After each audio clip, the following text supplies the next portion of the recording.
네, 안녕하세요. 우리 금강경 일체 동관분 어제 그 라이브니스 책 네빌 고다드 선생이 얘기한 거.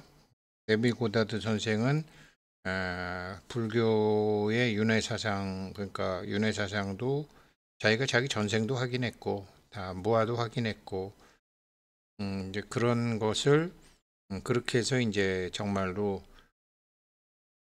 두 눈을 떴죠. 두 눈을 뜨고 성경책을 보니까 이 성경책이 어떤 예수님이라는 사람의 일생을 기록한 것도 아니고 또 어떤 역사적인 사실이 있었던 것도 아니고 인간의 의식 세계를 표현한 것이다. 그런 안목에서 성경을 갖고 얘기를 했는데, 그런 눈, 그리고 이제 우리가 두 개의 3차원의 나 그리고 4차원의 나, 그래서 우리가 두 개의 눈이 있는 거죠. 이거는 이제 부처님이 말씀하신 건데, 그 공부를 어제 이어서 한번 계속해 보겠습니다. 그래서 이제 오늘은 마태복음 얘기를 하는데요. 오늘 살펴볼 마태복음의 이야기는 이렇게 시작이 됩니다. 예수는 그의 제자들에게 고개를 돌린다라는 것도 중요해요. 고개를 돌리고는 그들에게 묻습니다.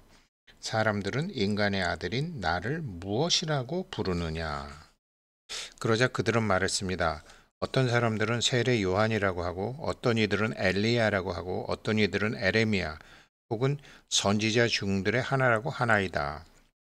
예수께서 그들에게 말씀하시니, 그래, 좋다. 그러나 그대들은 내가 누구라고 말하고 있느냐라고 하시더라. 그때 시몬 베드로가 당신께서는 살아계신 하느님의 아들이신 그리스도이나이다라고 말하더라. 그러니까 이제 네빌 고다드 선생이 볼 때 하느님은 우리 불교적으로 얘기하면 참나, 주인공, 법신의 나, 그리고 그리스도는 미완성 부처가 된 거죠. 미완성 부처이죠. 몸을 가진 나죠. 그래서 당신께서는 살아계신 하느님의 아들이신 그리스도이나이다. 이 소리는 미완성 부처이지만 당신은 부처입니다. 이 소리죠. 그러자 예수께서 대답하시어 시몬 바요나, 너는 은총받았다. 살과 피가 너에게 그것을 드러낸 것이 아니라 하늘에 계신 나의 아버지가 그것을 드러내셨기 때문이라 라고 말씀하시더라. 이건 무슨 소리냐면, 네가 육신의 너의 생각으로 알게 된 게 아니라 영적인 법신의 너가 그것을 알았기 때문이다. 이렇게 말씀하시는 거죠. 그리고 나는 그대에게 말하노니 그대는 베드로이다. 그래서 이 반석 위에 교회를 지을 것이니라. 부처님이 이제 소승불교와 대승불교를 나눌 때 수보리 존자니 사리자 존자니 10대 제자에게 계속 얘기하시는 게 육신의 내가 아니라 법신의 나를 가르쳐 주시는 거죠. 그게 반야경이죠. 그래서 이 반석 위에 교회를 지을 것이니라. 이 이야기에서 예수가 그의 제자들에게 고개를 돌리는 장면은 인간이 명상, 참선 속에서 자신의 훈련된 마음에 시선을 돌리는 것을 뜻합니다. 그러니까 우리 금강경에서도 상이 아니다, 열애다. 우리가 열애라는 거 아니에요. 열애의 시각으로 세상을 보는 거죠. 열애의 시각으로 상황을 보는 거죠. 그리고 여러분은 여러분 자신에게 질문하는 것입니다. 사람들이 나를 무엇이라고 얘기하느냐? 기회생 우승택이다? 아니죠. 우리에게 맞게 고치면 나는 사람들이 나를 어떻게 생각하는지 궁금하다라고 말할 수 있습니다. 여러분은 스스로 대답합니다. 어떤 사람들은 요한이 다시 돌아왔다고 하고, 어떤 이들은 엘리야라고 하고, 어떤 이들은 에레미야라고 하고, 또 어떤 이들은 고대의 선지자가 다시 돌아왔다고 합니다. 사람들은 과거의 위대한 사람이라고 하거나 위대한 사람들과 닮았다고 하면 굉장히 우쭐거리게 됩니다. 뭐, 원효 스님의 환생이라는 둥, 성철 스님의 환생이라는 둥, 그렇게 스스로를 막 얘기하시는 분들도 계시죠. 그러나 깨어난 이성을 가진 사람들은 사람들이 말하는 것에 현혹되지 않습니다. 오직 진리에만 신경을 쓰기 때문에 다시 한번 자신에게 질문합니다. 그러나 그대는 나를 무엇이라 말하는가? 다른 말로 하면 나는 누구지? Who am I? 나는 뭐지? 이먹고. 이거를 질문하라는 거예요. 지금 마태복음에 나오는 이 얘기는 마태복음 16장 13절에 나오는 이 얘기는 불교로 얘기하면 이먹고 참나 주인공 이거죠. 그런데 자기 자신이 예수 그리스도라는 것을, 자기 자신이 열애라는 것을, 자기 자신이 미완성 부처라는 것을 사실로 받아들일 정도로 자기 확신에 차 있다면 그 대답은 그대는 부처님입니다. 그대는 열애입니다. 라고 그대는 예수 그리스도입니다. 그대는 미완성 부처입니다. 그래서 우리가 나마스테라고 인사하는 게 뭐예요? 내 안의 부처가 당신 안의 부처에게 예를 올립니다잖아요. 그래서 내가 부처라는 내가 열애라는 사실을 받아들이고 이 사실을 느끼고 이렇게 살아갈 때 우리는 자기 자신에게 이렇게 말할 것입니다. 살과 피는 즉 육신의 나는 육신의 나는 이렇게 말하지 못할 것이다. 오로지 하늘에 계신 아버지만이 나에게 그것을 나타내 주셨다. 나의 참나가 나의 주인공이 그것을 인식하게 한 것이다. 이게 반야경을 22년간이나 설하신 부처님의 그래서 응작 그렇게 관해라. 3차원의 나로 나를 보지 말고 4차원의 너로 너를 봐라. 이렇게 얘기하는 거죠. 그러니까 내가 그 임을 믿지 않는다면 그대는 그대의 죄 안에서 죽을 것이다. 요한복음 8장 24절인데 내가 부처임을 믿지 않는다면 그대는 업의 그물에 갇혀서 그렇게 또 죽고 말 것이다. 의식만이 유일한 실체이기 때문에 만법 유식이기 때문에 원하는 모습이 이미 되어 있다는 사실로 받아들여야 합니다. 이게 이제 네빌 고다드가 부자 되는 방법 뭐 이런 것. 그러니까 네빌 고다드 선생이 처음에는 부자 되는 방법, 소원 성취하는 방법을 설명하다가 나중에 이제 1960년대, 70년도에 가서는 미완성 부처다. 여기에 집중을 굉장히 많이 하셨죠. 근데 이제 나중에 보게 되면 돈 버는 방법, 끌어당김의 법칙, 심상화 이런 거 할 때는 사람들이 구름대처럼 몰려들었다가 나중에 1960년도, 70년도에 네가 부처다, 네가 미완성 부처다, 네가 하느님이다, 네 안에 하느님 찾아라라고 할 때는 그렇게 사람들이 좋아하지 않았다고 해요. 그래서 그렇게 하지 않는다면, 그러니까 내가 나 안에 참나로, 내가 내 안에 열애로 그렇게 하지 않는다면, 당신의 지금의 모습은 변화되지 않은 채 그대로 유지될 것이고, 자기 자신이라고 규정한 한계 속에서 갇힌 채 죽음을 맞이하게 될 것입니다.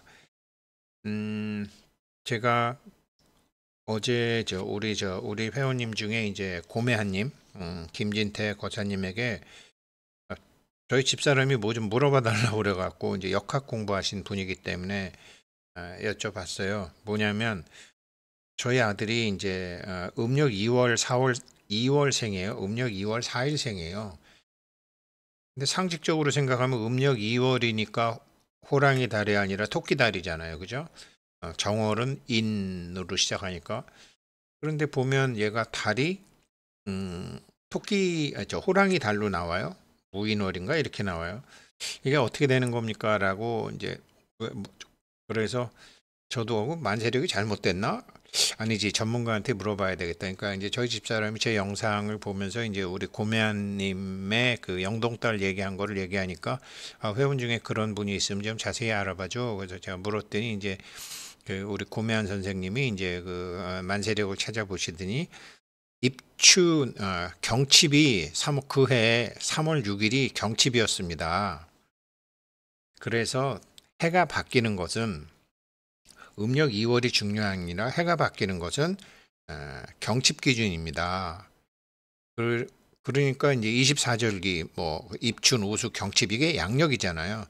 그러니까 예전에도 사람들이 음력만 쓴 것 같지만 양력도 같이 썼다라는 거죠. 그래서 저희 아이는 2월 4일생이지만 2월 6일이 경칩이었기 때문에 그때 당시에 아침 10시 57분이 경칩이었기 때문에 그 이전에 태어난 그러니까 2월 4일, 5일 혹은 2월 6일 음력으로 그 이전에 태어나는 거는 호랑이 달이라는 거죠. 그래서 월주에 호랑이가 들어가는 거죠. 그리고 이제 또 한 번 저희 이제 손주 녀석이 이제 작년에 났는데 음력으로 이 녀석이 5월 30일 날 태어났어요. 근데 저희 집사람이 보니까 올해 달에 음력이 없는 거예요. 5월 30일이 없어.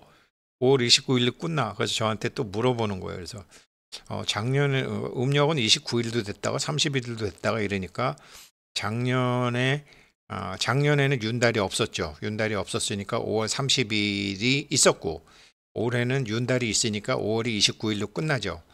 그러니까 옛날 같으면 저희 손주 녀석은 4년에 한 번 생일상 차려 먹어야 되는 거죠. 5월 30일이 없으니까 요즘 이제 양력을 쓰니까 이제 양력으로 한다. 그래서 예전에 우리 선조들도 이제 그런 식으로 해서 그 사람이 세상에 몸받아 난 것을 갖고 모든 걸 풀었죠. 그러니까 자기도 그렇게 생각하고 또 이제 주변에서 어떤 문화 자체가 그 사람의 생년월일 그 육신 기준으로 자기 자신을 규정을 하는 거죠.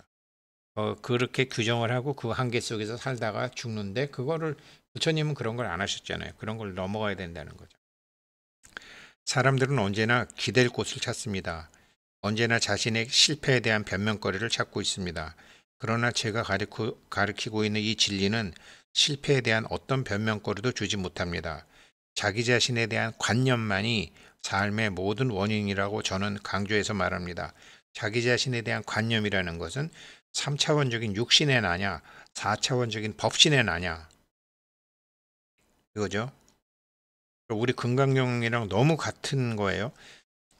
그런데 이 네빌 고다드 선생도 부처님께서 깨달으신 거를 깨달으신 거예요. 그러나 기독교 신자들 상대로 설명을 하려다 보니까 이제 성경책을 근간으로 설명을 하신 거죠. 자기 자신에 대한 관념만이 삶의 모든 원인이라고 말합니다. 그래서 이 사람은 부자가 되려면 일단 자기 생각이 부자가 돼야 된다라는 거예요. 생각과 행동이. 그러니까 부처 눈에는 부처만 보이고 돼지 눈에는 돼지만 보이는 것처럼 자기 생각이 부자 미워하고 자기는 한심하다고 생각하고 나는 사주가 나쁘다고 생각하고 나는 운이 없다고 생각하고 나는 힘들다고 생각하면 그 가슴속에 품은 생각대로 세상이 펼쳐진다라는 거니까 자기 자신의 의식을 갈아엎어야 된다라는 거죠. 그래서 제가 이거를 어떡하지? 이걸 어떡하지?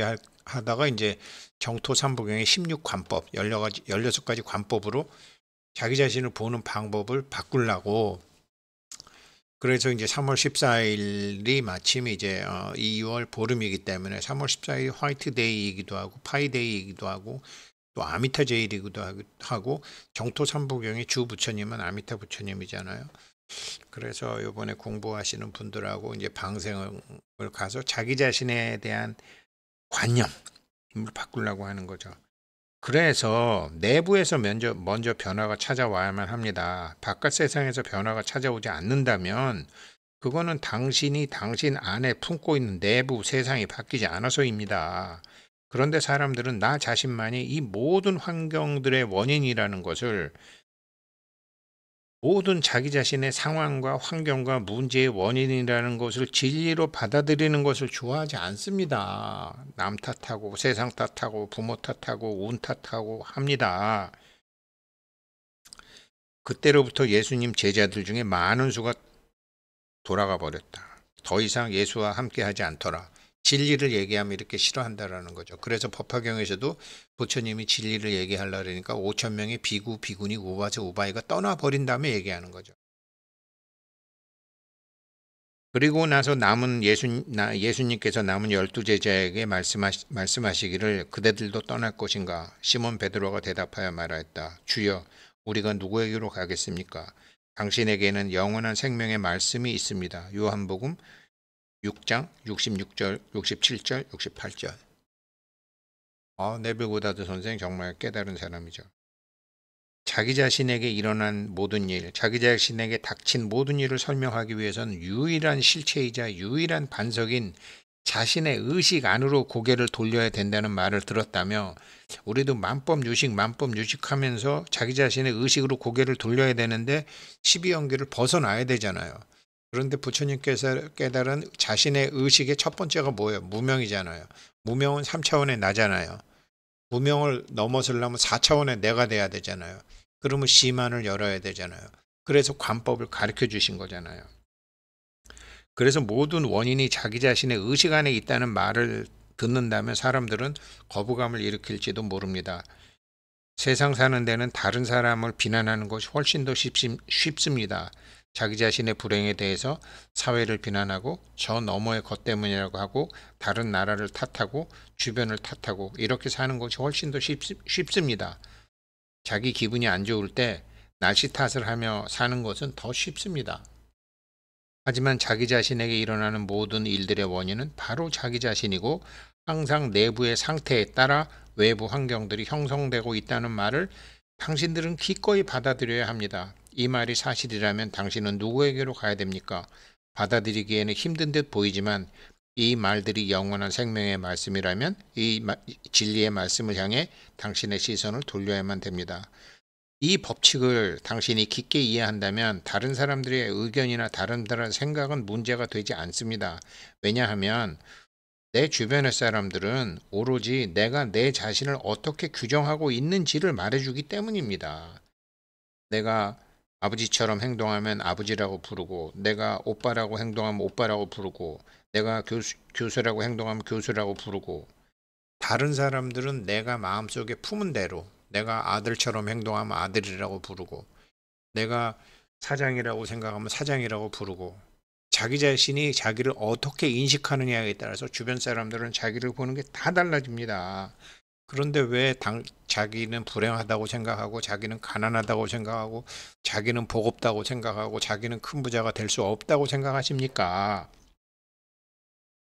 사람들이 내게 하는 행동은 단지 나 자신을 스스로 어떻게 규정했는지를 말해줄 뿐입니다.